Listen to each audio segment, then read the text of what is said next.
आइए भक्तों, आज जानते हैं बृहस्पतिवार व्रत कथा एवं पूजा विधि। इस विधि से करेंगे तो भगवान विष्णु बनाएंगे धनवान। बृहस्पतिवार का दिन भगवान विष्णु को समर्पित है। कहते हैं कि जो व्यक्ति हर गुरुवार भगवान विष्णु की पूजा करता है और गुरुवार की कथा सुनता है, गुरु बृहस्पति की और भगवान विष्णु की कृपा से उनकी सभी परेशानियां दूर हो जाती है।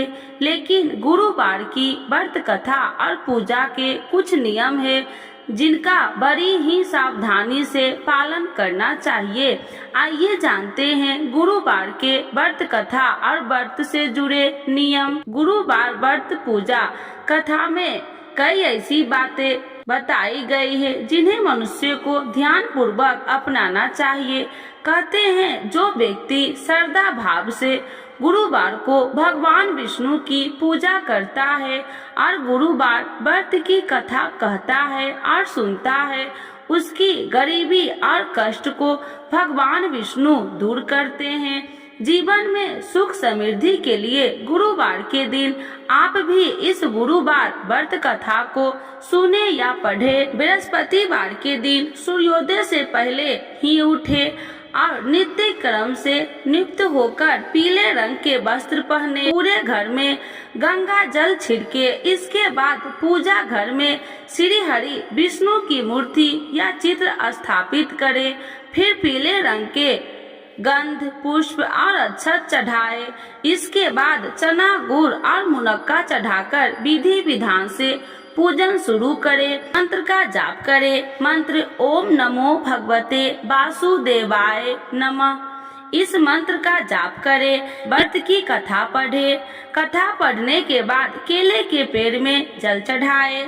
बृहस्पतिवार व्रत की कथा। तो एक बार बोलिए प्रेम से विष्णु भगवान की जय, लक्ष्मी माता की जय। मंत्र उच्चार के बाद बृहस्पतिवार व्रत की कथा पढ़े। यह इस प्रकार से है कि प्राचीन समय की बात है। भारतवर्ष में एक राजा राज्य करता था। वह बड़ा प्रतापी और दानी था। वह नित्य गरीबों और ब्राह्मणों की सेवा सहायता करता था। वह प्रतिदिन मंदिर में भगवान दर्शन करने जाता था, लेकिन यह उसकी रानी को अच्छा न लगता। न वह व्रत करती और न ही किसी को एक पैसा दान में देती। राजा को भी ऐसा करने से मना किया करती। एक समय की बात है कि राजा शिकार खेलने वन को चले गए। घर पर रानी और दासी थी। उस समय गुरु बृहस्पति साधु का रूप धारण कर राजा के दरवाजे पर भिक्षा मांगने आए।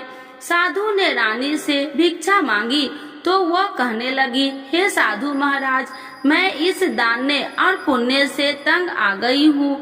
आप कोई ऐसा उपाय बताए जिससे यह सारा धन नष्ट हो जाए और मैं आराम से रह सकूं। साधु रूपी बृहस्पति देव ने कहा, हे देवी, तुम बड़ी विचित्र हो। संतान और धन से भी कोई दुखी होता है। अगर तुम्हारे पास अधिक धन है तो इसे शुभ कार्यों में लगाओ जिससे तुम्हारे दोनों लोक सुधरे। परंतु साधु की इन बातों से रानी खुश नहीं हुई।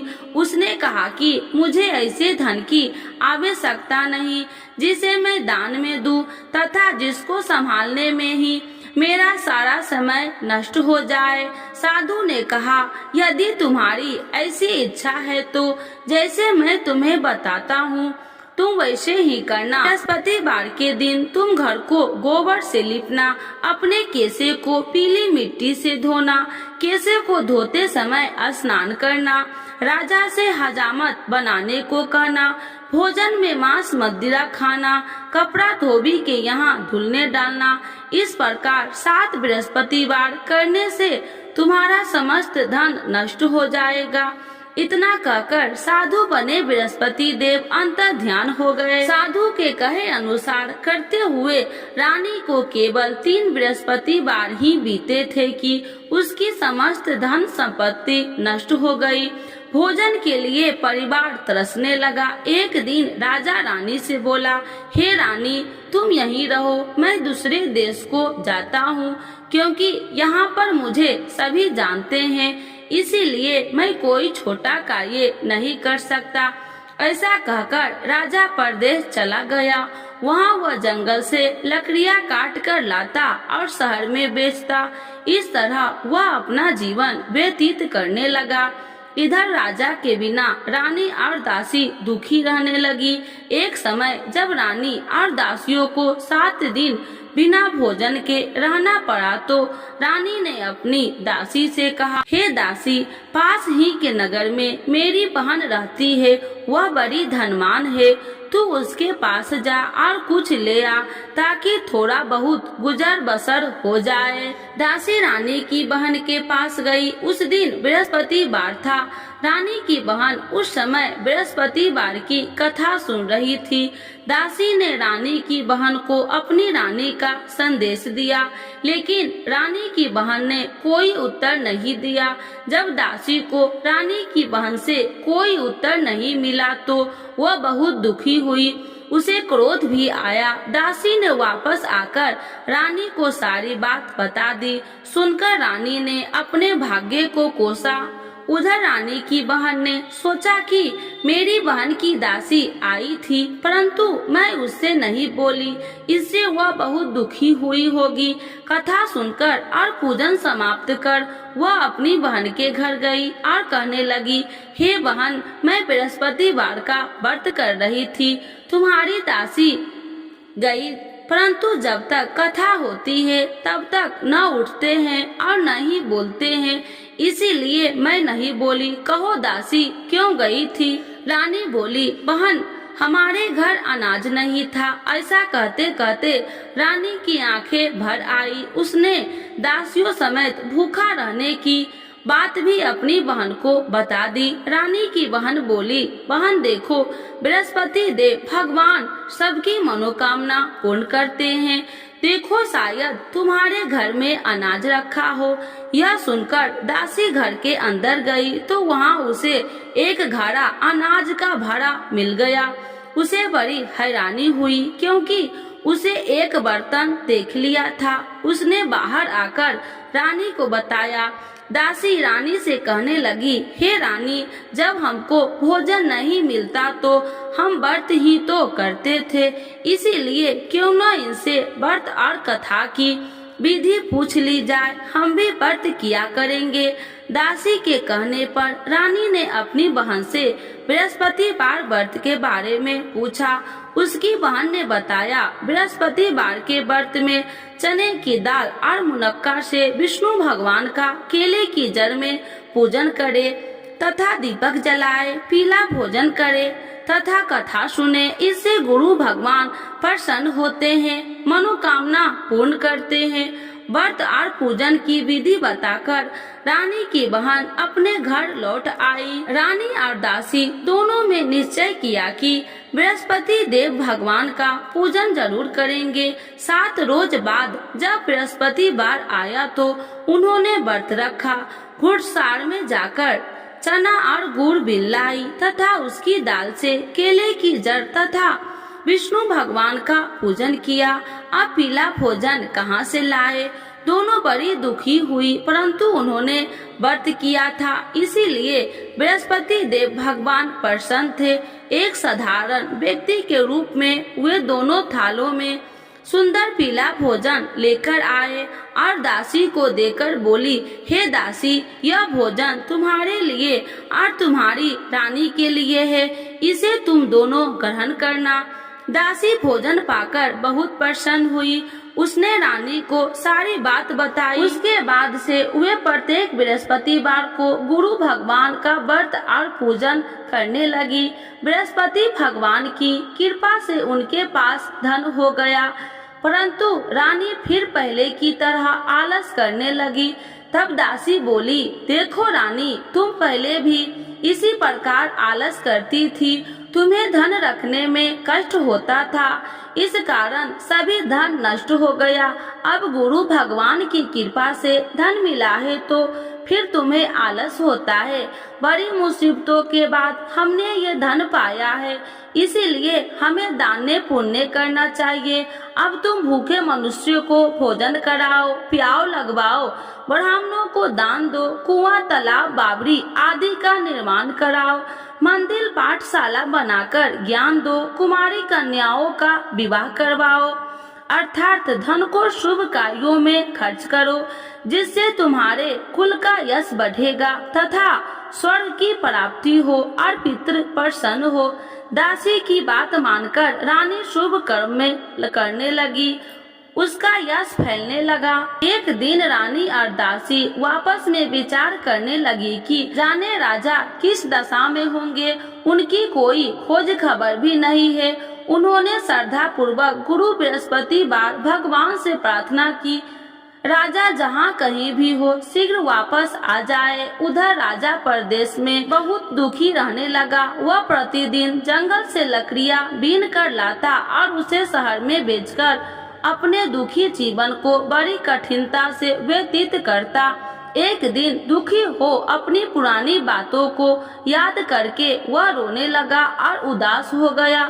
उसी समय राजा के पास बृहस्पति देव साधु के भेष में आकर बोले, हे लकड़हारे, तुम इस सुनसान जंगल में किस चिंता में बैठे हो, मुझे बतलाओ। यह सुन राजा के नेत्रों में जल भर गया और साधु की वंदना कर राजा ने अपनी संपूर्ण कहानी सुना दी। महात्मा दयालु होते हैं। वे राजा से बोले, हे राजा, तुम्हारी पत्नी ने बृहस्पति देव के प्रति अपराध किया था, जिसके कारण तुम्हारी यह दशा हुई। अब तुम चिंता मत करो, भगवान तुम्हें पहले से अधिक धन देंगे। देखो, तुम्हारी पत्नी ने बृहस्पतिवार का व्रत प्रारंभ कर दिया है। अब तुम भी बृहस्पतिवार का व्रत करके चने की दाल व गुड़ जल के लोटे में डालकर केले का पूजन करो। फिर कथा कहो या सुनो, भगवान तुम्हारी सब मनोकामनाओं को पूर्ण करेंगे। साधु की बात सुनकर राजा बोले, हे प्रभु, लकड़ी बेचकर तो इतना पैसा भई नहीं बचता जिससे भोजन के उपरांत कुछ बचा सकूं। मैंने रात्रि में अपनी रानी को व्याकुल देखा है। मेरे पास कोई साधन नहीं जिससे उसका समाचार जान सकूं। फिर मैं कौन सी कहानी कहूँ, यह भी मुझको मालूम नहीं। साधु ने कहा, हे राजा, मन में बृहस्पति भगवान के पूजन व्रत का निश्चय करो। वे स्वयं तुम्हारे लिए कोई राह बना देंगे। बृहस्पतिवार के दिन तुम रोजाना की तरह लकड़ियाँ लेकर शहर में जाना। तुम्हें रोज से 2 गुना धन मिलेगा, जिससे तुम भली भांति भोजन कर लोगे तथा बृहस्पति देव की पूजा का सामान भी आ जाएगा। धीरे धीरे समय व्यतीत होने पर फिर बृहस्पतिवार का दिन आया। राजा जंगल से लकड़ियाँ काटकर शहर में बेचने लगा। उसे उस दिन और 2 दिनों से अधिक धन मिला। राजा ने चना, गुड़ आदि लाकर बृहस्पतिवार का व्रत किया। उस दिन से उसके सभी कलेश दूर हुए। परंतु जब अगले गुरुवार का दिन आया तो वह बृहस्पतिवार का व्रत करना भूल गया। इस कारण बृहस्पति भगवान नाराज हो गए। उस दिन उस नगर के राजा ने विशाल यज्ञ का आयोजन किया था तथा अपने समस्त राज्यों में घोषणा करवा दी कि सभी मेरे यहाँ भोजन करने आवे, किसी के घर चूल्हा न जले। इस आज्ञा को जो न मानेगा उसको फांसी दे दी जाएगी। राजा की आज्ञा अनुसार राज्य के सभी वासी राजा के भोजन में सम्मिलित हुए, लेकिन लकड़हारा कुछ देर से पहुंचा, इसीलिए राजा को उसको अपने साथ महल में ले गए। जब राजा लकड़हारे को भोजन करा रहे थे तो रानी की दृष्टि उस खूंटी पर पड़ी जिस पर उसका हार लटका हुआ था। उसे हार खूंटी पर लटका दिखाई नहीं दिया। रानी को निश्चय हो गया कि मेरा हार इस लकड़हारे ने चुरा लिया है। उसी समय सैनिक बुलाकर उसको जेल में डलवा दिया। लकड़हारा जेल में विचार करने लगा कि जाने कौन से पूर्व जन्म के कर्म से मुझे यह दुख प्राप्त हुआ है, और जंगल में मिले साधु को याद करने लगा। तत्काल बृहस्पति देव साधु के रूप में प्रकट हो गए और कहने लगे, अरे मूर्ख, तूने बृहस्पति देवता की कथा नहीं की, इसी कारण तुझे यह दुख प्राप्त हुआ है। अब चिंता मत कर, बृहस्पतिवार के दिन जेल खाने के दरवाजे पर तुझे 4 पैसे पड़े मिलेंगे, उनसे तू बृहस्पतिवार की पूजा करना तो तेरे सभी कष्ट दूर हो जाएंगे। अगले बृहस्पतिवार उसे जेल के द्वार पर 4 पैसा मिले। राजा के पूजा का सामान मंगवाकर कथा कही और प्रसाद बांटा। उसी रात्रि में बृहस्पति देव ने उस नगर के राजा को स्वप्न में कहा, हे राजा, तूने जिस जेल में बंद किया है उसे कल छोड़ देना, वह निर्दोष है। राजा प्रातः काल उठा और खूंटी पर हार टंगा देकर लकड़हारे को बुलाकर क्षमा मांगी तथा राजा के योग्य सुंदर वस्त्र आभूषण भेंट कर उसे विदा किया। गुरुदेव की आज्ञा अनुसार राजा अपने नगर को चल दिया। राजा जब नगर के निकट पहुंचा तो उसे बड़ा ही आश्चर्य हुआ। नगर में पहले से अधिक बाग, तालाब और कुएं तथा बहुत सी धर्मशालाएं, मंदिर आदि बने हुए थे। राजा ने पूछा कि यह किसका बाग और धर्मशाला है। तब नगर के सब लोग कहने लगे कि यह सब रानी और दासी द्वारा बनवाए गए हैं। राजा को आश्चर्य हुआ और गुस्सा भी आया कि उसकी अनुपस्थिति में रानी के पास धन कहां से आया होगा। जब रानी ने यह खबर सुनी कि राजा आ रहे हैं तो उसने अपनी दासी से कहा, हे दासी, देख राजा हमको कितनी बुरी हालत में छोड़ के गए थे, वह हमारी ऐसी हालत देखकर लौट न जाए, इसीलिए तू दरवाजे पर खड़ी हो जा। रानी की आज्ञा अनुसार दासी दरवाजे पर खड़ी हो गई और जब राजा आए तो उन्हें अपने साथ महल में लिवा आई। तब राजा ने क्रोध करके अपनी तलवार निकाली और पूछने लगी, बताओ यह धन तुम्हें कैसे प्राप्त हुआ। तब रानी ने सारी कथा कह सुनाई। राजा ने निश्चय किया कि मैं रोजाना दिन में 3 बार कहानी कहा करूँगा और रोज व्रत किया करूँगा। अब हर समय राजा के दुपट्टे में चने की दाल बंधी रहती तथा दिन में 3 बार कथा कहता। एक रोज राजा ने विचार किया कि चलो अपनी बहन के यहाँ हो आऊं। इस तरह का निश्चय कर राजा घोड़े पर सवार हो अपनी बहन के यहाँ चल दिया। मार्ग में उसने देखा कि कुछ आदमी एक मुर्दे को लिए जा रहे हैं। उन्हें रोककर राजा कहने लगा, अरे भाइयों, मेरी बृहस्पतिवार की कथा सुन लो। वे बोले, लो, हमारा तो आदमी मर गया है, इसको अपनी कथा की पड़ी है। परंतु कुछ आदमी बोले, अच्छा कहो, हम तुम्हारी कथा भी सुनेंगे। राजा ने दाल निकाली और कथा कहनी शुरू कर दी। जब कथा आदि हुई तो मुर्दा हिलने लगा और जब कथा समाप्त हुई तो राम राम कह के वह मुर्दा खड़ा हो गया। राजा आगे बढ़ा, उसे चलते चलते शाम हो गई। आगे मार्ग में उसे एक किसान खेत में हल चलाता मिला। राजा ने उसे कथा सुनने का आग्रह किया, लेकिन वह नहीं माना। राजा आगे चल पड़ा। राजा के हटते ही बैल पछाड़ खाकर गिर गए तथा किसान के पेट में बहुत जोर से दर्द होने लगी। उसी समय किसान की माँ रोटी लेकर आई। उसने जब देखा तो अपने पुत्र से सब हाल पूछा। बेटे ने सभी हाल बता दिया। बुढ़िया दौड़ी दौड़ी उस घुड़सवार के पास पहुंची और उसने बोली, मैं तेरी कथा सुनूंगी, तू अपनी कथा मेरे खेत पर ही चलकर कहना। राजा ने लौटकर बुढ़िया के खेत पर जाकर कथा कही, जिसके सुनते ही बैल खड़े हो गए तथा किसान के पेट का दर्द भी बंद हो गया। राजा अपनी बहन के घर पहुंच गया। बहन ने भाई को खूब मेहमानबाजी की। दूसरे रोज प्रातः काल राजा जागा तो वह देखने लगा कि सब लोग भोजन कर रहे हैं।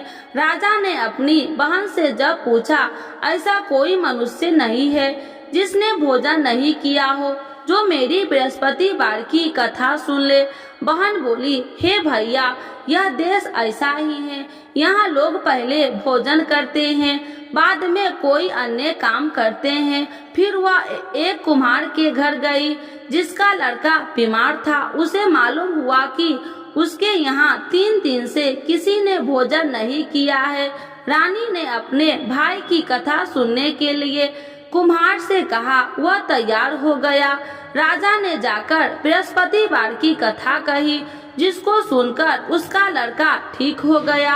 अब तो राजा को प्रशंसा होने लगी। एक दिन राजा ने अपनी बहन से कहा, हे बहन, अब मैं अपने घर जाऊंगा, तुम भी तैयार हो जाओ। राजा की बहन ने अपनी सास से अपने भाई के साथ जाने की आज्ञा मांगी। सास बोली, हाँ चली जा, मगर अपने लड़कों को मत ले जाना, क्योंकि तेरे भाई के कोई संतान नहीं है। बहन ने अपने भाई से कहा, हे भैया, मैं तो चलूंगी, मगर कोई बालक नहीं चलेगा। अपनी बहन को भी छोड़कर दुखी मन से राजा अपने नगर को लौट आया। राजा ने अपनी रानी से सारी कथा बताई और बिना भोजन किए वह सैया पर लेट गया। रानी बोली, हे प्रभु, बृहस्पति देव ने हमें सब कुछ दिए हैं, वे हमें संतान अवश्य देंगे। उसी रात बृहस्पति देव ने राजा को स्वप्न में कहा, हे राजा, उठ, सभी सोच त्याग दे, तेरी रानी गर्भवती है। राजा को यह जानकर बड़ी खुशी हुई। 9वें महीने में रानी के गर्भ से एक सुंदर पुत्र पैदा हुआ। तब राजा बोला, हे रानी, स्त्री बिना भोजन के रह सकती है, परंतु बिना कहे नहीं रह सकती। जब मेरी बहन आए तो तुम मुझसे कुछ मत कहना। रानी ने हाँ कर दी। जब राजा की बहन ने यह शुभ समाचार सुना तो वह बहुत खुशी हुई तथा बधाई लेकर अपने भाई के यहाँ आई। रानी ने तब उसे आने का उलाहना दिया। जब भाई अपने साथ ला रहे थे तो तब टाल गई, उनके साथ न आई और आज अपने आप भागी भागी बिना बुलाए आ गई। तो राजा की बहन बोली, भाई, मैं इस प्रकार न कहती तो तुम्हारे घर औलाद कैसे होती। बृहस्पति देव सभी मनोकामनाएं पूर्ण करते हैं। जो श्रद्धा भाव पूर्वक बृहस्पतिवार का व्रत करता है एवं कथा पढ़ता है अथवा सुनता है और दूसरों को सुनाता है, बृहस्पति देव उसकी सभी मनोकामनाएं पूर्ण करते हैं, उनकी सदैव रक्षा करते हैं। जो संसार में सद्भावना से गुरुदेव का पूजन एवं व्रत सच्चे हृदय से करते हैं, उनकी सभी मनोकामनाएं वैसे ही पूर्ण होती है जैसे सच्ची भावना से रानी और राजा ने बृहस्पति देव की कथा का गुणगान किया तो उनकी सभी इच्छाएं बृहस्पति देव जी ने पूर्ण की। अनजाने में भी बृहस्पति देव की उपेक्षा न करे, ऐसा करने से सुख शांति नष्ट हो जाती है। इसीलिए सबको कथा सुनने के बाद प्रसाद लेकर जाना चाहिए। हृदय से उनका नमन करते हुए जयकारा बोलना चाहिए। तो एक बार बोलिए प्रेम से, बृहस्पति भगवान की जय, विष्णु भगवान की जय, लक्ष्मी माता की जय। आरती श्री बृहस्पति देव की। ओम जय बृहस्पति देवा, स्वामी जय बृहस्पति देवा।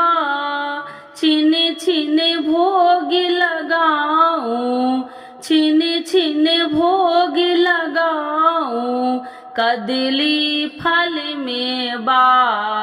ओम जय बृहस्पति देवा, तुम्ही पूरन परमात्मा, तुम्ही अंतर्यामी, स्वामी तुम्ही अंतर्यामी।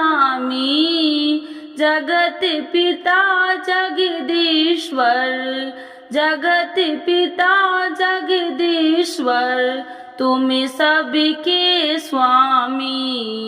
ओम जय बृहस्पति देवा, चरणामृत निज निर्मल, सब पातकी हरिता।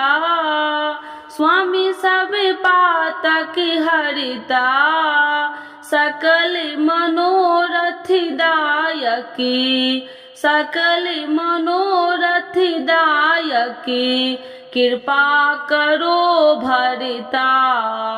ओम जय बृहस्पति देवा, तन मन धन अर्पण कर, जो जन शरण पड़े, स्वामी जो जन शरण पड़े, प्रभु प्रकट तब हो करे, प्रभु प्रकट तब हो कर, आकर द्वार खड़े। ओम जय बृहस्पति देवा, दीन दयाल दयानिधि, भक्तन हितकारी, स्वामी भक्तन हितकारी, पाप दोष सब हरिता, पाप दोष सब हरिता, भव बंधन हारी। ओम जय बृहस्पति देवा, सकल मनोरथ दायकी, सब संशय तारो, स्वामी सब संशय तारो, विषय विकार मिटाओ, विषय विकार मिटाओ, संतन सुखकारी।